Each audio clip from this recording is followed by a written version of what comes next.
The Reserve Bank of Australia has inflicted more pain on mortgage holders with another rate rise, but a pause in rate hikes hasn't been ruled out. The RBA has been lifting interest rates since May to tackle raising inflation. Today's 25 basis point rate hike takes the official cash rate to 3.1%. Senior RBA officials repeatedly point out the lag on how long it takes for interest rate hikes to ripple through the economy. A pause in rate hikes is possible with early signs of spending slowdown and easing inflation in recent data. Today's 25 basis point hike means mortgage holders with variable loans will enjoy a further uplift in their monthly repayments. The rate hike will add another $80 to the monthly payment on a $500,000 mortgage, which would take the total increase in monthly repayments since April this year to $910 per month or $11,000 a year. We might see that the Reserve Bank will slow down on interest rate hikes in 2023, but people should be prepared for further rate rises next year. Last week, the Reserve Bank Governor Philip Lowe apologised to Australians for giving them unclear guidance that led to hundreds of thousands of borrowers taking out big mortgages in the expectation that interest rates would stay low until 2024. Dr. Lowe said the Reserve Bank would now change its approach to how it communicates with the public. He also indicated more interest rate rises could be on the card, with headline inflation still above the Reserve Bank's target of 2 to 3%. Today's rate rise will likely hit spendings in the months ahead, and economists say it may give the Reserve Bank a chance to pause rate hikes, many suggesting it's time they did. In January, there will be respite because the Reserve Bank doesn't meet for a board meeting. But in February, it's less clear whether the central bank will need to make a move as aggressive as it has been in the past year. The Reserve Bank is expecting inflation to peak at 8% this year. If inflation peaks and then drops,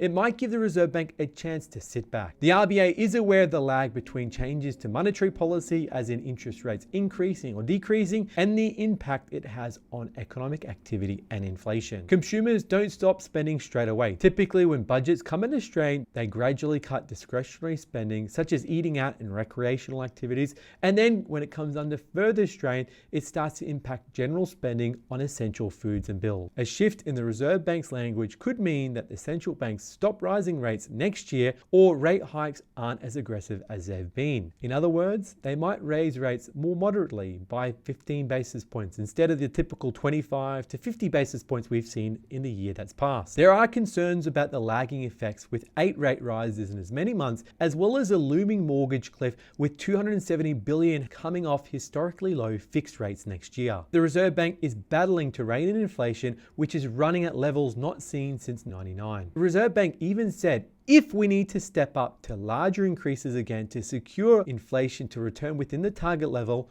we'll do that. Similarly, if this situation requires us to hold steady for a while, we'll do that. There's no preset path moving forward. Lowe also stressed board members were conscious of the strain constant rate rises were putting on households, which were already battling with high petrol prices and ballooning grocery bills. Add to this a rental situation, which is the worst ever seen in 50 years. The Treasurer flagged that many Australians will be struggling to keep up. The average weekly rents for those living in capital cities could surge by 20% in 2023 because the supply of rental properties is chronically low at a time of rising demand. Coupled with the fact that costs of mortgages are elevated by raising rates, the Reserve Bank Governor Philip Lowe has warned renters to expect a hit to the back pocket in 2023, saying the other side of supply issues we are focusing on is the supply of housing because rental vacancies are now quite low and population growth is picking up. He goes on saying, I'm imagining that we'll see an increased pressure on rents over the next year as population growth collides with fairly modest growth in supply of housing. The issue is whether increasing interest rates